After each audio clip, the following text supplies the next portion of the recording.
Fucking Breuer is in studio. Jim Breuer playing the heavy metal comedy Saturday at the Starland Ballroom in Sayreville, New Jersey. I don't think I've seen you since I went and saw you there. I had the big stupid beard. Is that where you were? No, you came to see me up in Nyack. Yeah, what's Palisades. Palisades at the what was it? Levity Live. I haven't seen you since then. We had a fucking blast up there. That was really good. You gotta try the meatballs. That's all they shove down your throat. The meatballs. You gotta try the meatballs, Jimmy. This ain't no regular comedy club. And fresh chocolate chip cookies. Fresh. And we were howling in the fucking dressing room to the point I think you were late to go on stage. Yeah, what were we cackling about? You fucking... This guy... you have so many kids there or something? No, we were talking about houses burning down in the Outer Banks.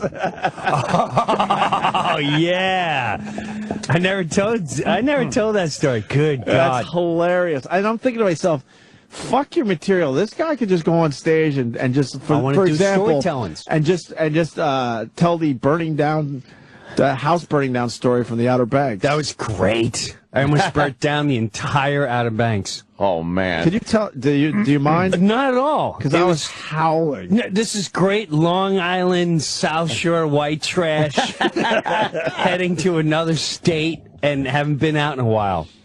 Every year, for like 2 years in a row, I would rent 2 houses down on the Outer Banks, and I'd rent it so far. I'd rent it as far north as possible. So you have to go on the Outer Banks and then drive on the beach. The 4x4 beach. The 4x4. That's where I get my house every summer. Because I have so many heavy drinkers in my family, I didn't need them driving around in North Carolina all night. Right. So we would go at the far north end of the beach where the fence was to get into Virginia.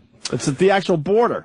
Right there. Yes, I was at the border. So I have 2 houses, and there's nobody near me, so they get as loud as they want. Matter of fact, the first night, now we had the kid house, and we have the do whatever you want house. Of all people, everyone in the do whatever you want house is usually 50 and over. Right. They don't even get off there. I don't think any of my sisters saw the beach that week. Oh, really? I swear to God. The beach is literally right in front of you. It's 40 yards. It's in front. There's wild horses there. Both my sisters never even stood up. They just cut a urine hole in a bench, peed, drank jugs of wine, smoked 4,000. My one sister's married to the big, thick German. He'd start drinking Heineken at 9 with the eggs. And so the first night we go to bed, and it's like 11 o'clock at night. And for down there, that's about 4 a.m. 11 o'clock at night is 4 a.m. because you start early, you drink all day, you go swimming, you see dolphins, horses. It's a big, long day. So the end of the night, I hear like this music. Like, what is going on? I look in the next house and there's these guys playing guitar. Like, I know no one in my family plays instruments. Like, who's at their house playing guitars? These fucking yo-yos were so loud, the locals were like, "Hey man, someone's having a big party." And they came out of the woods. Now you got to see the locals down there. Oh man, this is where convicts live. The houses right next to the ocean are fucking beautiful. Elevators, pools, you name it. But you go in the backwoods, which is right there toward the Bay Area, and it's fucking. They're convicts. I'm convinced they're like making moonshine, and crystal meth, and all sorts of shit. And there's slavery still going on deep in the woods there. So without a doubt, hands down, something's going on. So anyway, before it's locals, it's just partying our brains off. Now, before we get there, I usually rent a week with my family, and then a week before that, I get my friends from Long Island. So why don't we go there before my family comes? Now, it's 4th of July week. So as we're going down, we stop in Virginia. Oh, yeah. And I think we must have dropped, I'm not even exaggerating, probably $1,000. Easy. For south of the border. Easy. $1,000 in fireworks. Fuck. Now, we get to North Carolina. We're all hopped up we haven't had a display like this since 1978's block party, Jefferson Avenue, the big fire walk-off. This was a huge event. There's no trees to interrupt. This is great. Perfect. Now, whenever you get down there, have you ever been down there 4th of July? No. No, I always go in August. It's better than the Hudson River. Yeah. And it's all local shooting these things all over the water. So it clearly says everywhere. Don't even, every sign, every turn, don't even listen. Don't even think about shooting your goddamn fireworks off. We will arrest you. It is a federal offense. Don't shoot your goddamn fireworks off down here. And they must stay on the ground. No aerials. Well, of course. Now we wait for night. We can't even wait for night. Now we figured before, now we were afraid of getting caught, so we went on the local street. Now the local street on the beach is all sand, so it's impossible. If someone called the cops on you, it's going to take 20 minutes for them to show up. Okay. So we got this plan. There's no way anyone's going to catch us. This is going to be phenomenal. So we go in front of the house where it's just all sand. There's no real roads. And we're lighting off the fireworks. And we're having a fucking hoot. Of course you are. We're wasted on wine. We're blasted shots. We're having a great time. Bring back the buzz of 79. We're going back to 1979 in Rosedale, behind the bowling alley. It's the great buzz of 79. We haven't had this much fun since we stole wine coolers from the Chinamen. So we're hooting up, shooting off fireworks. Can't believe how great this is Great now. time, yeah. We're like, let's save the biggies for the beach. So we take them all up and we leave them we basically just cover up. Now the wives come, mostly mine, and she's like, you can't leave the fireworks out and trash down on the street, and you should put them in the garbage. We'll put them in the garbage, but they're hot. We don't want to put them in. Just put sand in them. And Oh no! So we take the firework garbage, we put them in the garbage pails, and we throw some sand on them. We're buzzed, so it's probably not as much as we should have. So now we head to the front. Now we go to the beach side, and we're lighting the big ones off. The ones where you need the pipes, tubes. Sure enough. I love those. What a great sound that is. It's great, man.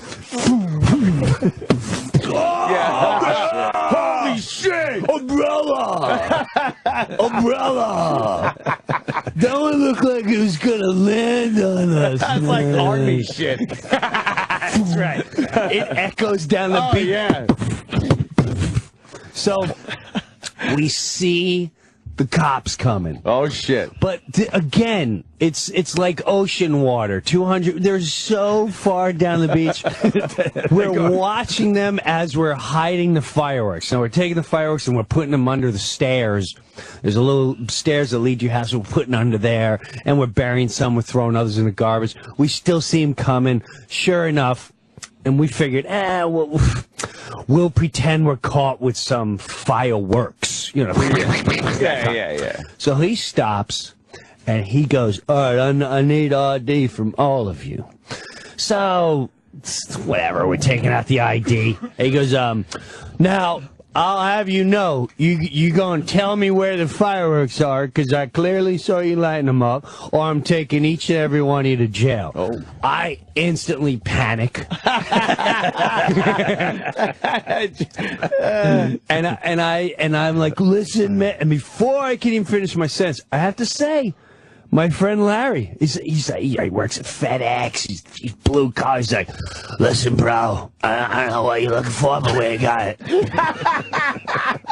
You're coming up negative here, bro. You're coming up here negative. You got nothing right here. You might as well put your pen away because you ain't writing a report. I don't know what to tell you.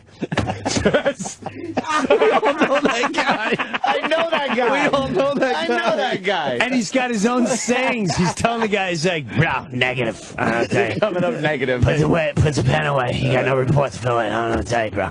So he's sitting there, but he's not buckling under. The cop goes, I'm going to start searching right now. He goes, bro, do what you got to do. Bring the dogs. Do what you got to do. We're right here for your exposal.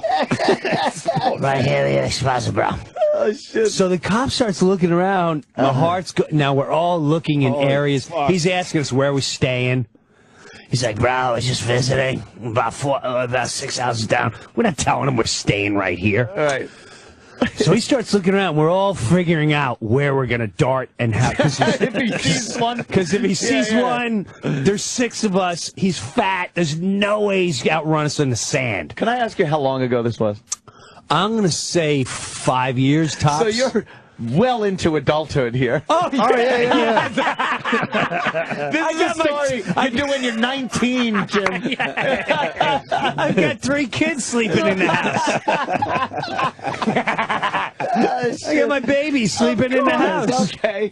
Just wanted to know. So with that, he finally drives away. He's like, I'm telling him, if I catch you, I'm gonna find out what house you're in. He's like, bro, I'll clean you. We're all clean. We just told you we're all clean. We're not like that. So he drives away. Now we're laughing. We're enjoying how we just got out of it. Got out of the Southern police. Now the homes there have 3 layers. It's literally like a Tony Montana house. Just gorgeous. And we're looking over the beach. Now, my blue-collar friend Larry, his wife was pregnant. Thank God. There's a reason why I say she's pregnant. We're all winding it up, buzzed, enjoying life. She comes out of the house. She goes, I'm really tired. My feet is swollen. I'm getting cramps. My back hurts. I'm going to bed. So, all right, good night. She comes back out about 3 minutes later, very calmly. Guys, there's a really, really bad fire in the front of the house. Oh, shit. Really, really bad fire. But that's how she said it. And, of course, we're like, yeah, sure. My one friend's got the, hey, he's got the pipe. It's great. The fire helps the earth and the water. So she goes back in. She goes, no, guys, you really have to do something about this fire. And she's holding her belly while she's saying this. She goes, it's a bad fire. I'm not kidding. So as she says that, I swear to God, in like slow motion, I just kind of look up, and as I'm getting up, I see a glare coming over the top of the house. Oh, shit. And I get up. Now, this is from the 3rd level of the house. And I turned, and through the living room and through the kitchen window, I could see the top of a flame. Oh, man. And shit. And I'm looking. That's 20 feet high, easy. Easy. And I'm looking. 20-foot flames, easy. And we all go right in the front. Yeah. And you see. Oh, no. This fucking thing's about 20 feet high and 8 to 10 feet wide. And it's in the front of the house. We're like, oh, my God. Now it's August, so everything is literally like a matchstick. Everything can burn. There's no. So we go running outside. Now we go run outside. We're literally like dogs.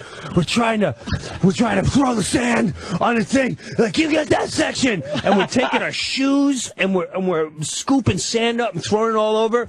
The girls are taking buckets and they're running to the pool and coming back with buckets. Bucket brigade. Now you gotta remember too, all this is in the sand. So when you run the house, it's a good 100 feet. Oh, so by the time they come back, the bucket's half full. They're out of breath. They need help to come and get them for the relay race.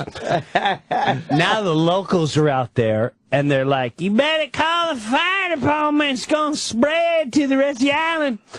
And as they're saying that, you literally, I swear to God, you'd see one little spark come floating off the tree. Oh, man. And go maybe like 8 feet, and the minute it lands, it would start up.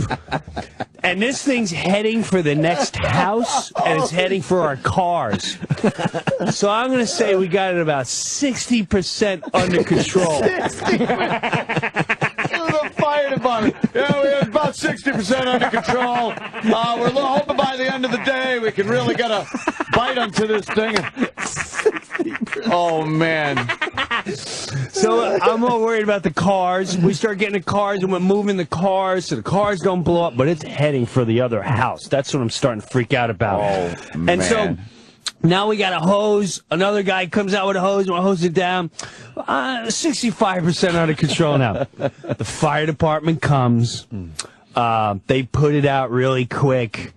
We have to fill out a report. Oh, yeah. Oh, boy. Now, that same day, all right, earlier that day, we started cooking. I forgot about this. As we were cooking, now their gas stoves are on the top deck. So, you know, cooking burgers and blah, blah, blah. And we're in the kitchen. We turn around. The top deck is on fire. It's a separate fire? Yes. The barbecue had so much grease in it, it went on fire. It lit part of the deck. The deck is syringed. So we have this situation, and we have the whole front. Now, the next morning, we get up, and I am not. They had a row of trees and bushes, just all brown or gone. I mean, it's black, brown, and gone. Where we had the garbage pails, they completely disintegrated. So 3 fires now. Right, so they completely disintegrated. No, well, Two fires. But that's from the fireworks that they put in the garbage pails. So now we're panicking, going, you know, the real estate agent's going to come here. Well, sure enough, who comes pulling in the driveway? Oh, my God. This guy pulls in the driveway, and it says, I don't want to say the travel agency. I haven't been back since anyway. They pull up, the guy gets out, and he's before he gets out, he's in the car. And I'm going, oh, my God, he's just looking at all the damage. We're in a lot of trouble. This is really bad. He's been in the car for like 10 minutes. He gets out of the car. He looks at the direction of all the bushes where the garbage pails used to be. He comes walking up the stairs. I open the door, and he goes, hello, I'm from the agency. I went, I know. This is bad. He goes, I apologize.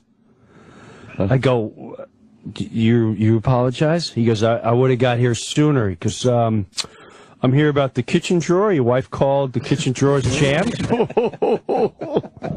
So I'm looking at him like all awkward. And I'm not sure if he's toying with me. Right. So I said, yeah. Yeah, motherfucker. Let me show you that. So We're paying good money for this house. Paying really good. You know, I've got family here. Right. I can't cook a meal. It's stuck. Can't cook a meal without lighting everything on fire, apparently. So he fixes the drawer, and before he leaves, I go, listen, just want to let you know, the barbecue went on fire. And he looks at you, oh, this happens all the time. It's not your fault. I said, yeah, the cleaner should have done something with the grease or something. He goes, no problem. He goes, is there anything else? I go, no, sir. He goes back in the car, and he leaves. So now we know, all right, here's what we got to do. We go to town. We bought all new garbage pails and green spray paint. And we spray painted all the bushes and the trees. I swear to God.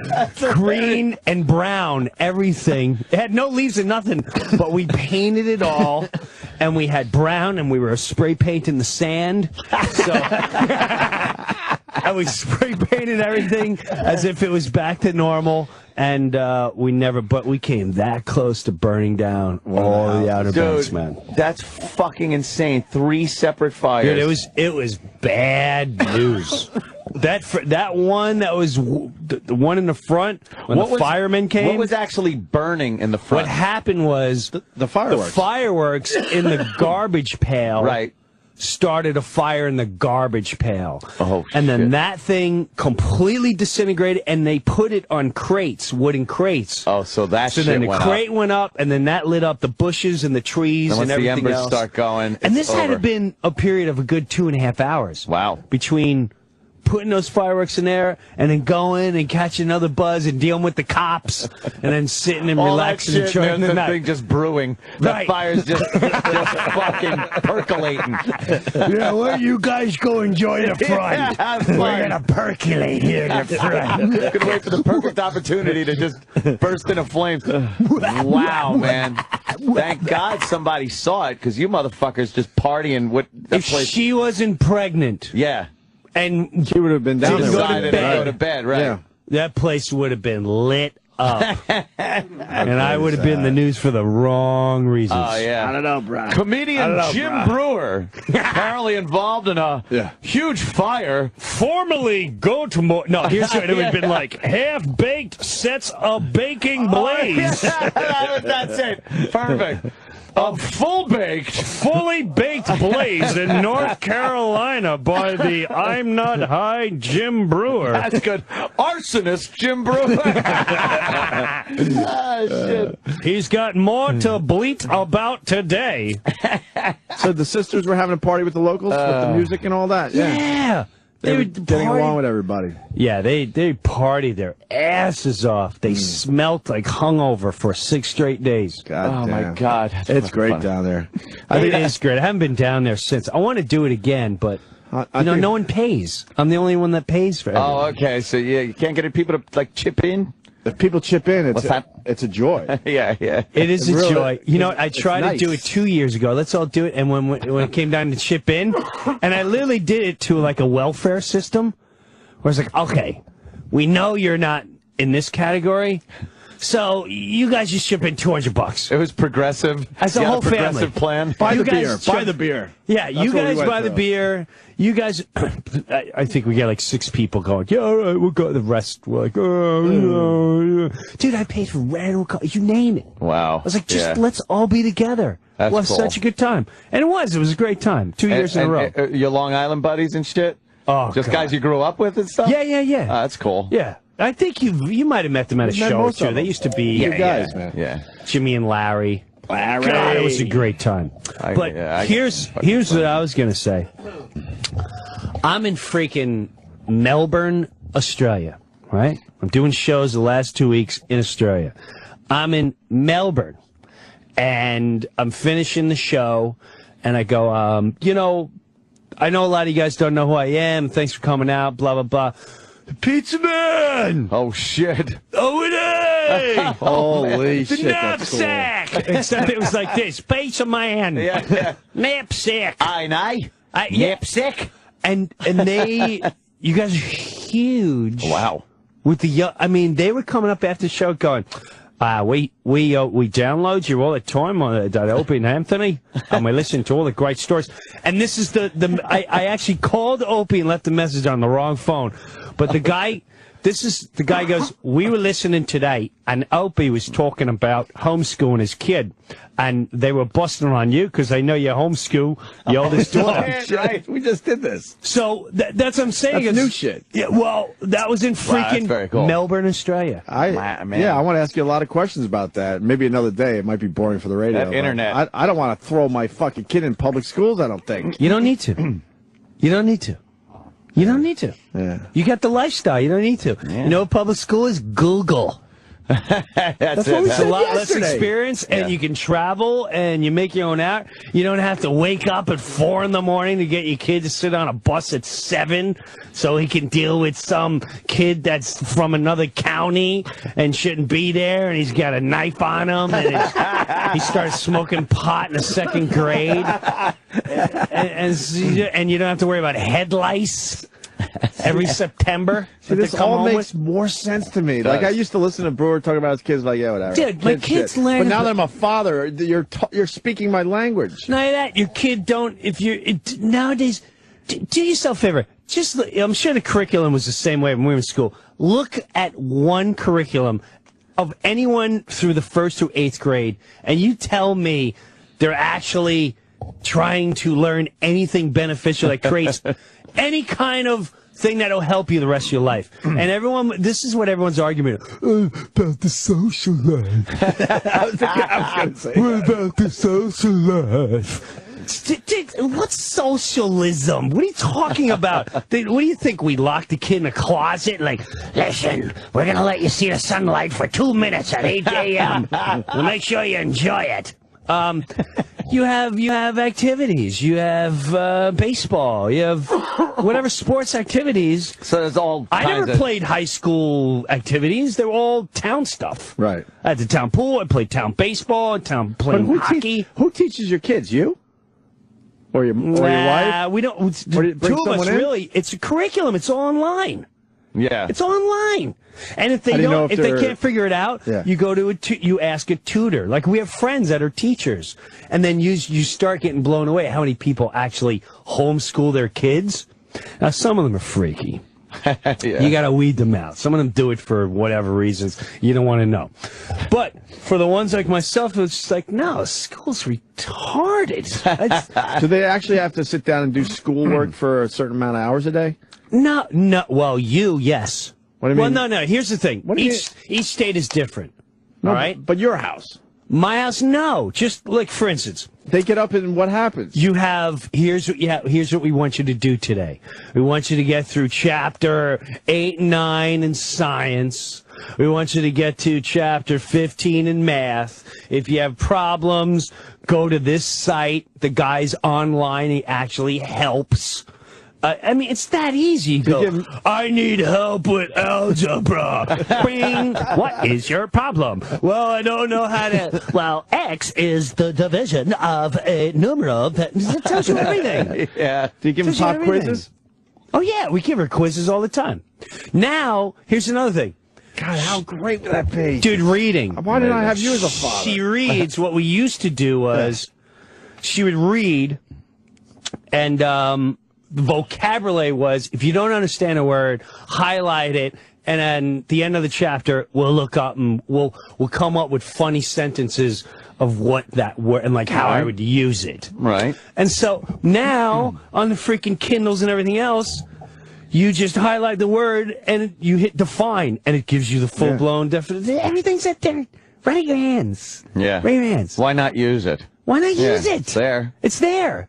And then you don't have to deal, and then you talk to your kid the way, listen, man, my daughter's 13. You're so lucky you got a son. So lucky you got a son. I'm scared about getting a girl, man. She's got the body of, hands down, 15, 16-year-old kid already. And she's, that's the problem. And she's 12. Oh, boy. Now, a couple of her friends, I shouldn't say couple, but there's a few where you're like, I know where you've been. Really? You know where they've been. Already? And you don't want your kid going there at that age. If it was it's so much different as a boy. Oh, man. She wants to wear a makeup. She doesn't have a phone. I'm like barbaric. I'm the only dad who, people, your kid don't have a phone? No, they don't have a phone. What would I do on a phone? Well, what if you drop him off at the mall? I don't drop him off at the mall, jackass. He's 12.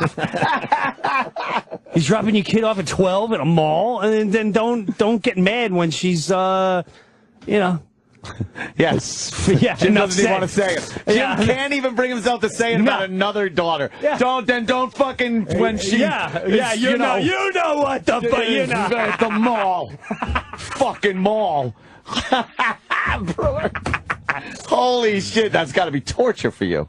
Torture. It's just weird. It's a struggle, man. It's a struggle. You're gonna have to meet guys and stuff. Oh, man, guys, how do you deal with animals? that? Filthy. And this is what I'm trying to tell her.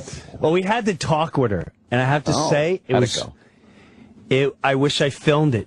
I wish I filmed it. It was the greatest talk in history. There's another thing with homeschool. You go to school, remember how you learn? Dick Cavett was, and the penis would grow, and it was sensitive things on the penis, and the woman has a vagina, and then the sperm swims, and, You know, and then you hear from Vinny Egan. You know, you stick your dad's wiener goes in your mom's butt and pees in it. What? Yeah, pees in it? What are you talking about? Your friends always had it wrong. Yeah, of course. You got to pee on their butt, and that's how you have a baby. We all sort of thought the same thing. Girls like peeing on their butts. Yeah. Right. What? They do? That's disturbing. Yeah, I said it on the show once before. I thought you needed a condom to get a girl pregnant. Right. I thought there was stuff on the condom. I thought there was stuff on the condom, and that's how girls got pregnant. Right. Because I couldn't figure out why you would put something on your dick. The missing ingredient. Missing ingredient. Yeah. So it's. So you had to talk with your daughter. I got to hear about this. It was a great talk, and but you wanted to film it. Why? Because we laughed so hard. Because here's what it was. Now, my wife goes very serious, godly. Oh, okay. Clinical, moral. Yeah, clinical. You know, and she'd say, "You want to dress in an appropriate manner, and because you want to show respect." And I'm like, "Listen, listen." Words like appropriate and all that. Let me talk your language. A boy is obsessed just staring at your ass. And she's like, Jim! I'm like, I'm just telling her what she's got to deal with. This is what she's doing. Right. He stares at your ass. Now, you've got a great rump. Oh, Jesus. She's got a great rump. She took gymnastics. I'm already in trouble. She swims, takes gymnastics. Oh, man. I got to watch the black guys around this kid. Oh, no. So, but the point is, so I'm telling him, like, listen, how you sell yourself is who you're going to get. Boys have no clue until maybe 15, 16, 17, where they actually will go, well, I may never date anyone ever again. I may want to marry her. Maybe 15, 16. Before that, it's just, well, I'd like to just see what it's like to stick a thing in there, and I'll see how fast it lasts. I'm sure it's going to feel a lot better than the stuffed animal with the hole in it and my sock and everything else, and my catcher's mitt that I put oil on. Oh, goddamn. So... It's trying to get that across now, and she's learning the hard way. You know, one of her friends, she had a crush on a boy, and I was like, listen, you can have a crush on the boy all you want, but I'm telling you right now, you're not dating him, and I'm not going to put you in a situation where you're going to be sucking face with him. So I don't know what to tell you. Now, her best friend, she would tell her best friend, I think, knew she was trapped and went for it. And snagged the boy that she had a crush on. Now here it is. This is her first emotional, like, my best friend came and just took that and the way that, and she dressed. The kid was 12 and she's, you know, she looks like she was in a Motley Crue video. She's working it. Friday night and I need a blood 11 years old and I'll show you tonight.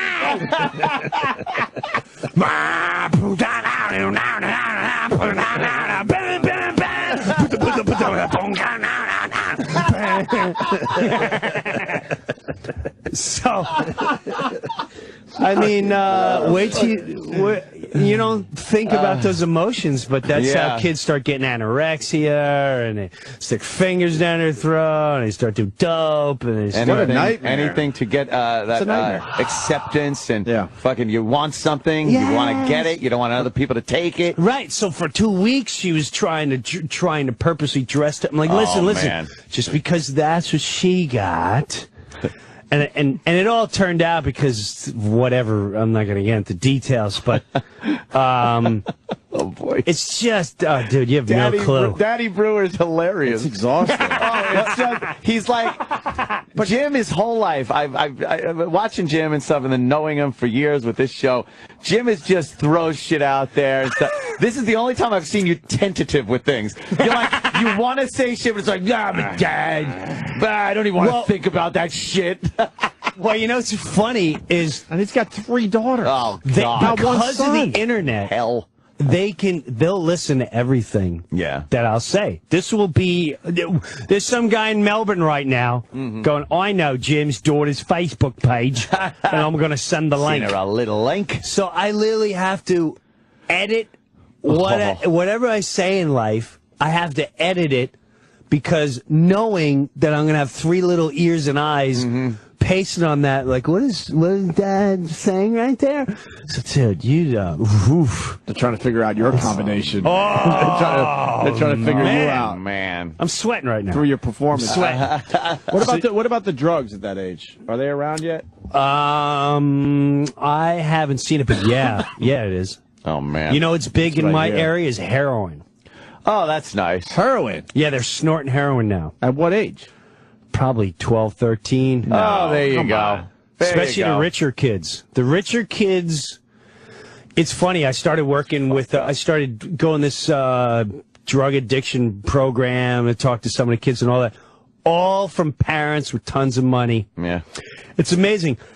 The people with money will look down on the low-level people, like, well, that's because they got 8 fathers, and they're all crack pipe addicts, and they're lazy, and they ain't got no job, and they're on the welfare. Yeah. Meanwhile, the ones saying that have so much money and are addicted to working, they're not around for their kids, and they're all snorting heroin. Wow.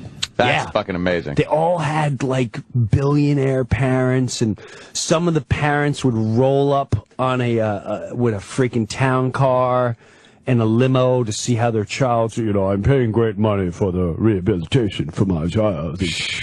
Like, wow. Why don't you go say hello? Yeah, how about you say hi and look at the facilities. Right. Holy shit. Yeah, so, the drugs are there, but I think I'm going to have a good grasp on what they're doing. Yeah. Well, none of that. But you're being a father. Well, yeah, you're taking it seriously. You work hard. You have to take it seriously, but I know Breuer pretty well. But I also sacrificed. You work hard, so I can go through those. What is the word I'm looking for? I went through obstacles. Experimental to see, like a cake testing, so I can explain to them what cakes to avoid. Right. Do you understand? Exactly. Yes. Been there. I tasted many elements, and I can also tell when someone has been eating certain products and cakes and cookies. Jeez. So I'm going to be well prepared for everything they try. We got Jay Mohr on the hotline. JJ. What's up, JJ? Jimmy, what are you, a little lost? Why don't you stop now? Will you stop? What are you, a little lost? Taking drugs? Why don't you go back to, you know which way the jungle is. We improved mass transit. We lengthened the vines. Jesus Christ. Oh, my God. What the What fuck? are you, a little lost, Mookie? Hey, listen, there's no fruits in these trees in this direction. Head the other way. You're a good climber. What are you doing in this neighborhood without a Shea Stadium that way? There's no hoop courts around here. Hey, just I almost just said something like that. They're close. You're up early. What are you, filming a sitcom? And he just handed me a dead bird, which is fucking... Oh, that's cute. That is cute. Where did you get the dead bird from? In the backyard, I let the dog out. All right. I'm tired of cleaning up shit and piss my entire life. The whole house just revolves around people's shit. Oh, man. And then the baby comes out. He's in the yard a little bit. It's like kind of dark out. And he's like, I go, oh, what do you got, a little ball? And I go, oh, my God, get it away from me. It's pretty disgusting. Jimmy's show on XM, I've told Jim this, is so good. And but I will say this real quick. People always say to me, like, when they want to, like, slam me, they go, why do you get some new impressions? It's like, well, I don't make fucking celebrities. I can't make more people famous to do. You know what I mean? Like, if Colin would get more famous... He does a good Colin. Oh, of course. Yeah, it's amazing. All right. Don't make a big deal out of it, Jim. Yeah, I did drugs when they tried to teach us Canterbury Tales. Does that count? But then Jimmy, I was listening to an old one. I think it was you and Jimmy Fallon, and I was driving to a gig listening to you, and I realized I think Jim Breuer has more impressions than any of us combined. No. Like Jim just, I'm being completely serious. Like Jim just slipped into like Lorne, and then he does like fucking Sharon Osbourne and shit, and I'm like, what fucking riff gun do you have that's different from ours? You know what? I'm a parakeet. I'm a parakeet. Yeah. I think in my last life I was a parakeet. So are you, Jay. You know, this is what I was telling. This is what I was telling Jay. Hey, hold on, real quick. Isn't the way Jim said parakeet? Did you guys all think he said it wrong? No, it's... I was thinking parrot. Parakeet. I was like, parakeet. Parakeet. Is he still doing the racist guy? Paraquat. Go watch out for the Right? It's a paraquat. parakeet, ain't it? Were you there for the big paraquat scare of 1977? There's a bunch of paraquats put buying paraquat. into the next neighborhood. That's weird to me, 'cause I thought we were still doing racist guy. No, but we'll get into that. Oh, boy. Parakeet? But a parakeet. Let's just say there ain't a lot of parakeets where I just came from. Yeah, Jim apparently knows some place that he said I would like. Oh, yeah, we're very going to get much, into that but we'll have to get after into the that. break, because that can yeah. take a while. Yeah. I want to hear about this place. Yeah, it's wherever Jim's dad is. But here's what I said about Jay. And I should tell his, first of all, years ago, I tell his manager, I'm like, why don't you, here's, Jay, I'm telling you, Jay, and Jay should play, I've got the perfect movie for Jay. He's got to play a movie. I always had a movie idea where it was the ultimate, biggest, fucking, over-the-top, hilarious dick. Only because, now listen to me, let me say. And his journey is he has to be humbled, but he's so funny and over the top, and he gets away with it because he's either got a gazillion dollars or he's a super duper rock star. You know, so like he shows up at a restaurant at like 4 a.m. and like, like, sir, we're closed. Shut up. Get the kitchen open. I'm a rock star. And he's got his shirt off. Because when Jay locks into a character, I've never laughed so hard in my life. Where do you see writing this movie, man? Well, I tell you what, I've got this great new deal. Unfortunately, it's with Dane right now and his new sitcom, but I tell you, Jay did a great job at his Mr. Brooks audition. It fucking sounds... Maybe it's because I lobbied for 4 days for Dane to get the part, but good luck, Papa. It's the perfect fucking impression that no one knows. No one knows it, and it's perfect. It's perfect. Jimmy, we do Lauren explaining things to you. Explaining when he shows you out. You did Lauren. Which one? Explaining how I know it was like you were. Jim. It was Lauren hold on real quick. It was Lauren reassuring you, but you don't realize he fucking pushed you out of the office in the meantime. Wow. I'm trying to remember which one, but I do remember this right before, and you know this is something we never talked about too, and I feel like this is when, like, me and Jay were very close, and then we had a weird stage, and now we're back and everything. It's like old brothers.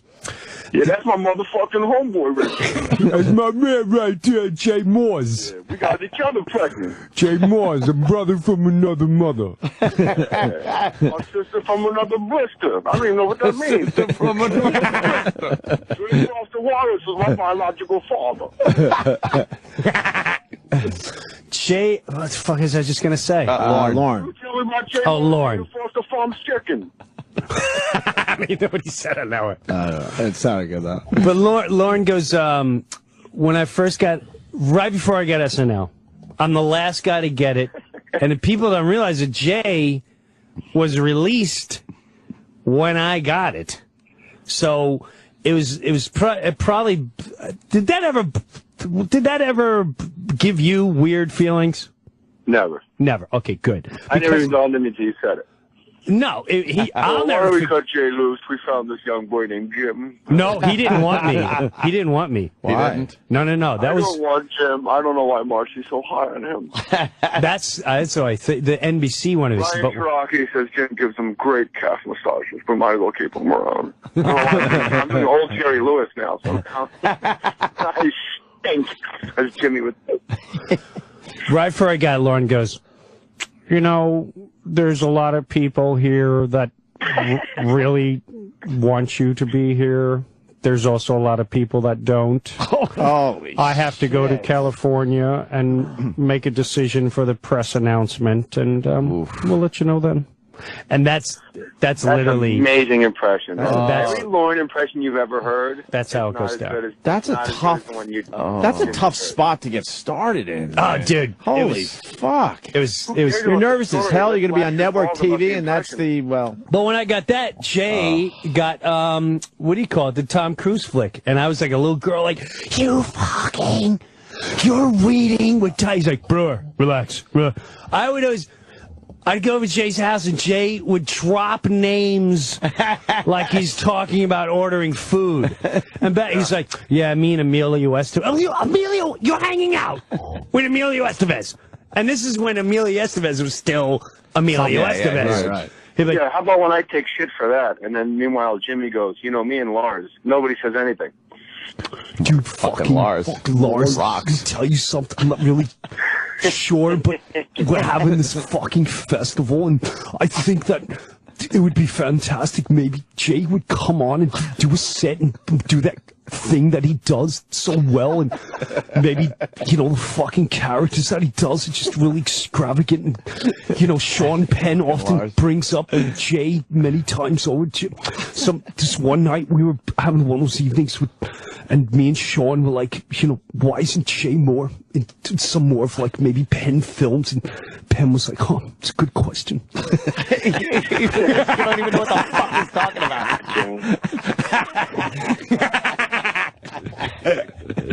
I remember also, I don't think I ever told anyone that. What's that? I was laying in L.A. in my bed watching the first SNL after I left. Because what they do is they say, we don't know if we want you back. Jimmy knows this. Yeah. We don't know if we want you back. So instead of June 5th, why don't you give us until July 1st? And you go, well, all right, whatever. Yeah. And then July 1st, they go, give us till July 15th. Right. And you go, and that's just their way of like breaking you down. So by the time, you know, you can't go, well, I want to raise and I want to be on more and I want my own spot on Update. And then by the time, you know, give us till June 1st, you're like, anything, just let me come on, please. And then when they asked me for the third extension, I said no. And then my agents said, you realize if you say no, that's not a good negotiating tactic. If they're not sure they want you, don't give them a reason to not want you. So I said, well, who wants to work with people that can't make up their minds to want to work with you, was my take on it. So I said no to, it was like July 20th. It just kept going. And then, you know, it was like 24 hours after that. They're like, okay, yeah, then we're not going to use you. Wow. And then I was laying in my bed in L.A., and the first sketch of the season without me was Will Ferrell screaming, get off the shed! Get off. And I laid in bed, and I almost fucking cried, and I said, I have made an egregious error. Oh, wow. No, man. I am watching something so special. It's almost like when you hear the Ramones, like, this is so new. This is so now. This is like the wave just crested, and its name is Will Ferrell, and I could have been a part of it. I could have been a running mate, man. And you told them no. You fucking blew it. You got Tom Cruise, Papa. Who's on top of the world now? Holy off the shed. Wow. My son's looking up at me like, I don't know what a shed is. I don't know why I keep telling me, hey, fireplace. Why would you want to go in there? It's odd. Dead birds and fire. What are you, a fucking caveman? Goddamn kids. Yeah. Kids are adults. They're crazy. They really are adults. They're lunatics. And they go look at you like, nope, just thinking. Yeah. Yep. Holy fuck. All right, Jimmy, when you get back in. Oh, by the way, Jimmy, I'll take your thoughts off the air. Jimmy's take on Metallica ruining Guns N' Roses. He loves that. I haven't heard it. Can we do it after the break? I don't know if you've ever done it on our show. It's one of the most salient things. I was driving, and it made, like, I still think about that shit. I know you are. And the reason why I know that is because, I don't know if you said it on a podcast or a radio thing, but some guy came to me, he's like, Jay Mohr just was on some rock station. He was talking about how he was listening to you and what your take was on how Metallica ruined Guns N' Roses. Wow. Yeah, I watch your balls all the time when you're not around. Yeah. He literally It was a revelation for Jay. Well, I got a lot more for you, Jay. We'll do it on your podcast. Okay, I thought the whole point of satellite radio was you don't have to hit the posts. Look at me sweating. I got my Let's go to Rape Kit and Crawl Space. Rape Kit and Crawl Space. My favorite show. I want to hear this Metallica breakdown. Oh, man. All right, well, I love you, Jimmy. I love you. Hey, man. Thank you, Jay Moores. Opie, my man. I'll see you, baby. More stories. I'll more see you in like 2 stories. weeks. About 2 weeks, yeah. More stories. More a podcast. stories. I'm a fan of the more Fucking great. stories, I got to say, on Jay's iTunes. a natural. Jay's on our channel this weekend because Jay gave us a few hours and we broke it down so people could hear it I on. started my own label. I left Smodcast. I got my own label starting tomorrow. See? Look at that shit. Smart Very man. nice. You know what? We might have to talk. It's the wave of the future. We're going to have to talk. Wave of the future, Jay. Might have to The talk. future. The future. We see the future. The podcast will be a thing that will... Everyone will have a podcast in the future. The future. They already do. I know. It's the future is now. All right, Jay. But we're the big Thanks, get. man. We're the big get in the podcast world. All right, more. More stories, everyone. Thanks, Jay. Later, Jay. Boy. Brewers here, fucking killing it as Saturday usual. night, Starland Ballroom. Yes. That's in Sayreville, New Jersey. Sayreville. Yes, and Home of JimBrewer.com. Bon Jovi. Jim Brewer does a very good God, that job with his fucking site. Woman. The tanning lady. Ugh, that's weird. It's disgusting. Yeah, It is disgusting. What I thought she was trying to. I thought, honestly, I didn't see the whole story, and I saw her mother getting arrested. I thought it was because she colored herself in blackface. Did blackface Yeah, that's what we thing, said. right? Yeah. I really thought Yeah. she was that she tried to do a joke and colored herself in blackface, and she got in bad trouble. And I realized it was over tanning. I still don't know what it is. She looks 'cause I like don't watch someone the dying news. of like ricin poisoning. Yeah, what- Like somebody fucking Yeah. stabbed her with a piece of ricin and she's laying in the hospital Yeah, yeah. rotting. Well, she can't possibly think she looks good. She what- probably does think she looks What good. is that about? Look at my tan. Is that hoarding shit, OCD shit? What is That's it? gotta be some kind of OCD. She looks in the mirror and probably sees like a pale person. I need more tan. Wow, David Tellig's terrible. He grew a beard. It looks awful. Oh, we're gonna blow up some buildings. Growing up buildings. Lived in a cave many years. Listen up, people. Okay. I understand. I'm hated. Okay. We got a giant purple suit to buy. That's what he said about best lines Patrice. ever. When we're all depressed, fucking pretty much everyone has tears in his eyes. He broke the ice by saying, what was the exact line? It was, yeah. Come on, people. We have a giant purple suit and a coffin to buy. Fucking hilarious. He got us through it, man, because Yeah. it was rough. It was rough man. until Attell said that. We all fucking started lost getting our better. shit when he said that. It was- You got the actual line? That's funny. That should be on a hot button, man. Yeah, that's a great one. You should find that fucking Fucking thing. Attell is brilliant. He Absolutely. is so fucking So funny. funny. That asshole. He's like you know what he is? He's a funny sniper. yeah. A funny, Just bam, you fucking like when you need, you're like, there's no way we're gonna get out of this situation. Get us David Tell. Comes in. This is the guy you bring in here. We're in the middle of something tragic. We just lost one of the greatest comics that's ever been here. This is what you bring. Okay, people. Takes a long drag of his cigarette. Okay, let's get a purple suit and a coffin, people. hilarious. Fucking love him. We're going to continue with Brewer. We got a couple Yes. things. Metallica ruining Guns N' Roses. The perfect place for Anthony to live. I didn't forget. I want to hear that. You found a place where Anthony should live. Yes, this is his home. Oh, This is cool. where he's retiring. I'm looking forward to I'm hearing telling it. you, Yeah. you're gonna love right. this, and you have a motive to be there. Oh, good. Great. Cool. Can we play Cloud Guy again? I love I really What's want. Cloud Guy? What is This this? guy's fucking... It's just a guy that thinks he could use telekinesis to reshape shape clouds. but it's how he talks. I That is love these guys. Oh, yeah, just a hilarious. fucking kook. I love these. Listen guys. how he says square and cloud. I love it. I love He's it. getting into it. It's the only reason we're playing this again. Can't wait to This is a weather control, psychic cloud control video by T. Chase. See this cloud? I make videos where I'm able to control clouds by my psychokinesis, psychic power. I'm making this recording this September 2010. See this cloud? I'm going to try to turn this cloud into a square-shaped cloud.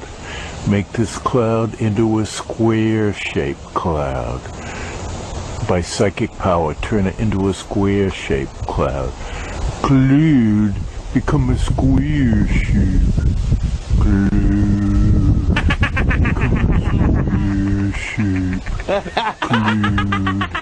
become a square shape. Cloud, become a square shape. Cloud, cloud, become a square shape. Turn into a square shape, cloud. Turn into a square shape, cloud. Turn into a square shape, cloud. Oh, that's good. Cloud, become a square shape, cloud. That's good pop. Cloud, become a square shape, cloud.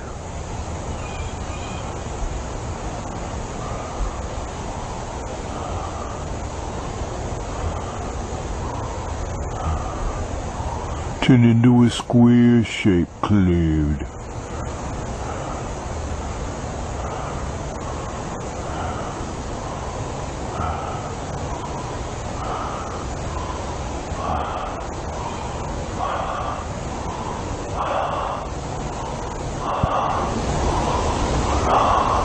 See the clouds become more a square shape? Cloud, become a square shape, cloud. Sirius XM, the Opie and Anthony Show.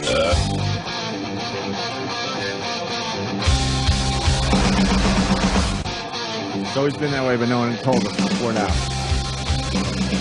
New problem. I don't like that. No, that's a bad fucking I don't like problem. the sound of that. We need to talk to Blatter immediately. Not stupid Gary, not stupid Rob, Steve Blatter. We got Jim Breuer in studio.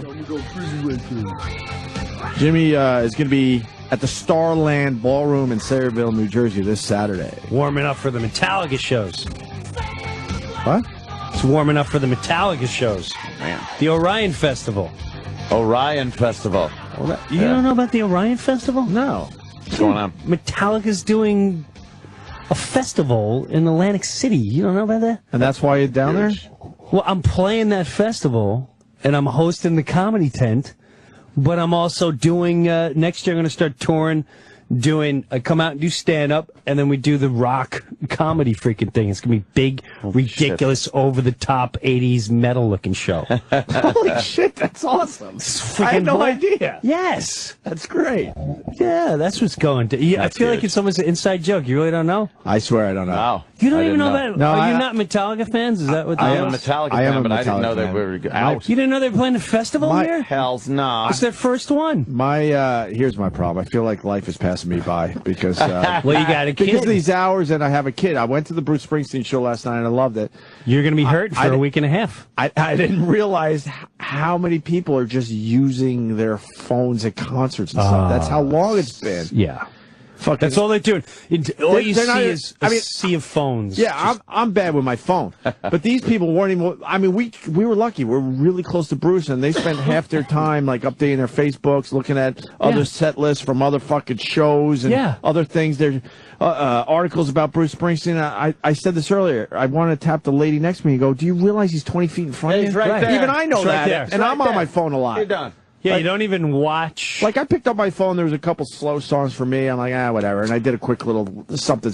I'm not going to lie to you. But these people were on the entire fucking time. I'm telling you, I saw U2, the Zoo tour or whatever. Zoo Station. And a lot of people didn't like that, blah, blah, blah. But there was Bono is really deep and insightful. Oh, yeah. And he comes out at one point, and he's just singing, and they're really just like, yeah, what a great song.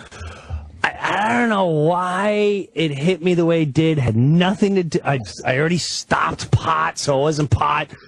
He would he came out on stage, and he had a camera, and he's facing it to the audience, and then he's looking at himself, and he's going, this is better than the real thing. And he just kept saying and singing that, oh, it's better than the real thing. Is it it was the way he said it really defined what was on our way. And he was doing that a decade ago. Right. And Really, that's what it is. You sit there and you watch. When I was at the did you go to McCartney? I saw McCartney at the Apollo. Yes. Yeah. All right, so you would. Oh, we were sitting right next to each other. We're in the same row. I was literally sitting right next to Yes, you're right. Our elbows were touching. That's right. Norton was there. Yeah. That was hilarious. Remember Keith and Ron I was? just did the same thing. I'm like, were you there? I know. I'm like, wait a minute. Oh yeah, it was I was me. too busy being on my Jimmy, phone. I don't know. That was hilarious. But I even found myself at times like watching more of me with the video and then going, just put it down. Yeah. Enjoy this moment. Because you're never even going to look. And then you look at the video like, why'd I even film it's shitty this? video. Yeah, why are you filming? Sounds like this.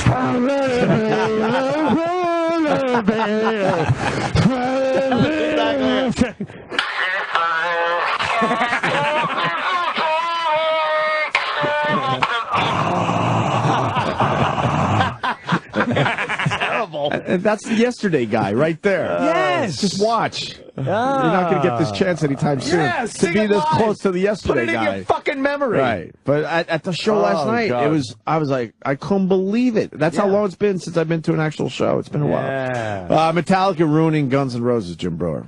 All right. Jim Mohr says this is just amazing. I should tell can't this. get enough of this. I'm going to tell this story. I should tell this story. I'll tell it at Starland. You like the way I snuck that plug in? Nice. Saturday night. I'll tell it Starland Ballroom at the show. Sayreville, New Jersey, Saturday night. So here's, I'm telling you, it's more than, here's when Guns N' Roses went down. When Metallica and Guns N' Roses toured together. Do you remember that big tour? Yeah. Now, I don't even, What year was that, by the way? I'm sorry, just for a reference point. I'm going to say it was I'm going to say it was 1980. I'm going to say it was like 89, 90. Yeah? You can probably Google that. Okay. Just where somebody. Is that when Hetfield had the fire incident there on his arm? Yes. Yeah. That's 20 years ago already? More than 20 years? Get the fuck out of here. Nah. I hate hearing that. Yes, well. I think you're right, though. No, but here, check this out. Yeah, it was easy 20 years ago. But here's the thing. Jesus. You had Clash of the Titan egos. Yes. Now, Metallica's represents the non-ego. We come from the streets. We bring straight up metal. We come to kick your ass, smash you in your face. Welcome to the jungle. What's his name? Axl Rose, Guns N' Roses. Fatso Rose now. Axl Rose, brilliant at what he does. However, he comes as that, I'm a badass, I start fights, I represent rock, and we own the hard rock world. You know, he had Slash with the hat. You know, with his own sound.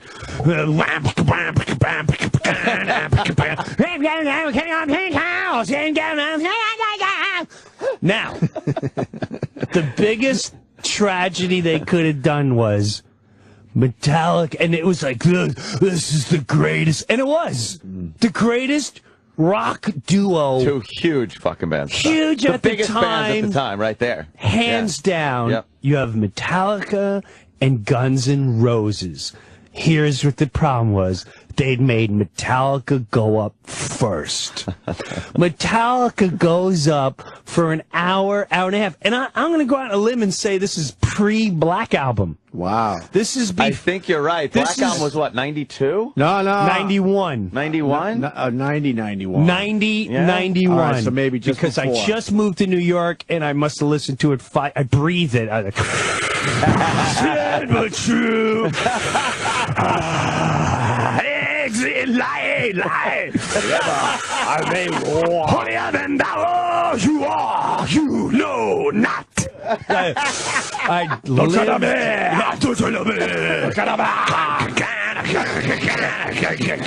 Holy fuck. So anyway, lived and breathed it. Now Metallica goes up pre-Black Album. They go out there with their jeans, shirts for an hour straight.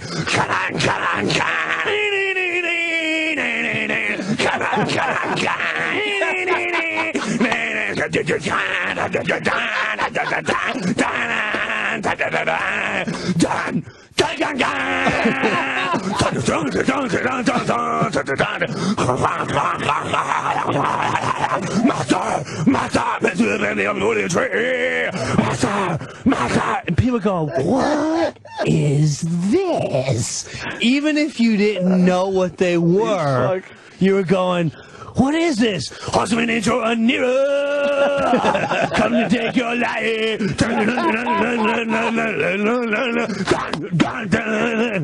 I mean, boom, ding, boom, ding, boom, ding, ding, ding. Every chick was going, finally, something that's not so scary. Boom, that, boom, that, boom, ding, boom, ding, ding, boom, ding, ding, ding. Now, people like all pre-black, by the way. All and we all know those riffs. Pre-black. Yeah. God damn it.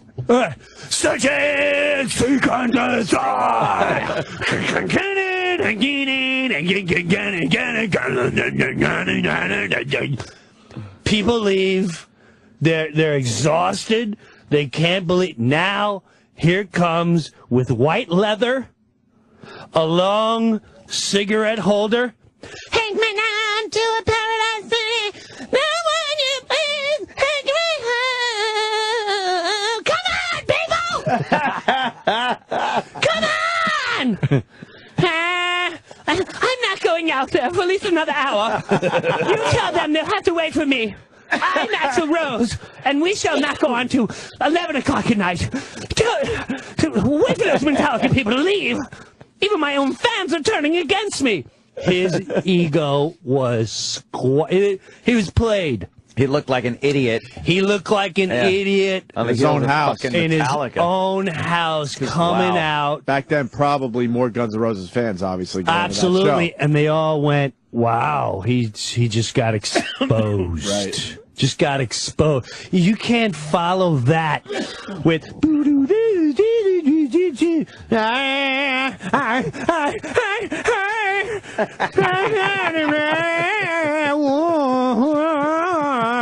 How long can we listen to Ethel Merman before we realize this guy's just wearing nice clothes and he's got bad teeth? And that was the beginning of the end, and they never, ever, ever recovered from that tour. Wow. Ever. That was the end of Guns N' Roses as far as a band, a tour, as him as a star. He started losing his mind. He got fat. He lost off the fell. That was it. It was over. Couldn't get along with the band anymore. It was done. It was done. It was over. Metallica just down and dirty, working hard. The Clash. Yeah. It's like me as a Met fan. This is what some Yankee fans. I have one Yankee fan that tries to.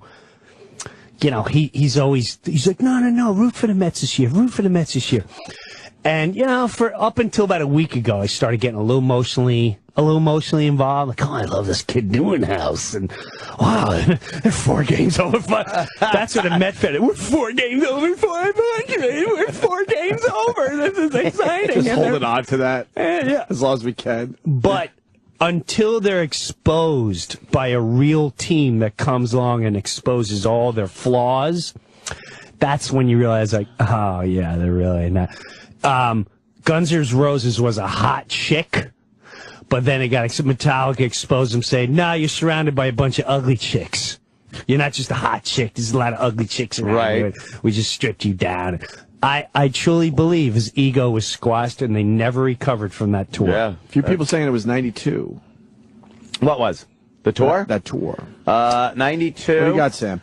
Which would be the Black Album. July through October of 92. Oh, yeah, even with the Black Album, then you're out of your mind to tour with them. And the Black Album was new. They were just promoting it. They were just promoting it. No one knew it. Oh, my gosh. Yeah. Oh, boy. And Appetite came out in 85, 86-ish, somewhere around there, right? Yikes. So what album did Guns N' Roses have going on? Use Your Illusion? Use Your Illusion 1 and 2. 1 and 2 at that point? Yeah.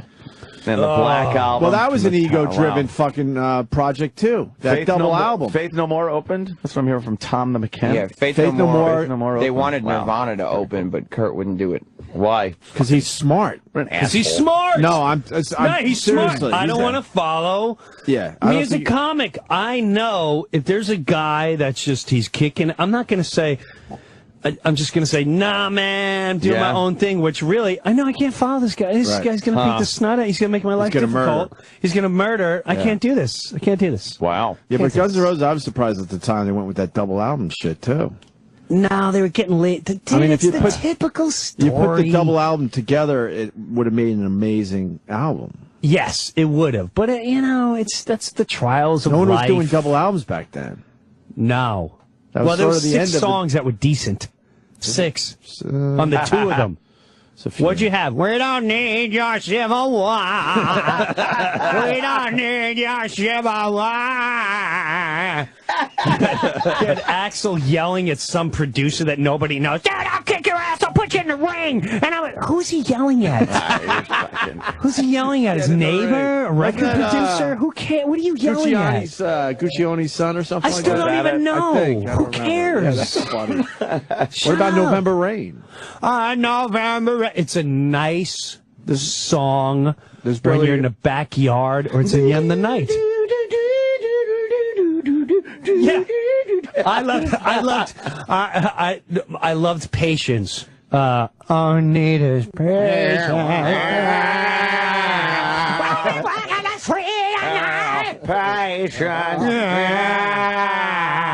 I mean, they were. I like Guns N' Roses, but I do too. I like how you break that down. It's pretty funny, man. They squash the ego. There's a great. I'm trying to look at what's There's a great documentary. If you ever seen Metallica's A Year and a Half in the Making, there's a moment on there that to me, I know this sounds ridiculous, but to me it defines so much. Now, as a fan, you look and you see Guns N' Roses. It's like Tom Cruise, freaking the ultimate mega star of stars, Slash and Axl. Right? They're at a bar, and they're with maybe Kirk from Metallica and James. And Slash is wasted. And he's at the table, and I'm not sure if Axl was there, and you would think he would never say something like this to Slash. And Slash knocks over his beer. It's a very simple moment, but it defines so much because it's something like we would never do. And the beer spills over. James stands up, and he just gives this real disgusted look, and he's watching him, and he goes, "Well, wipe it up, dick."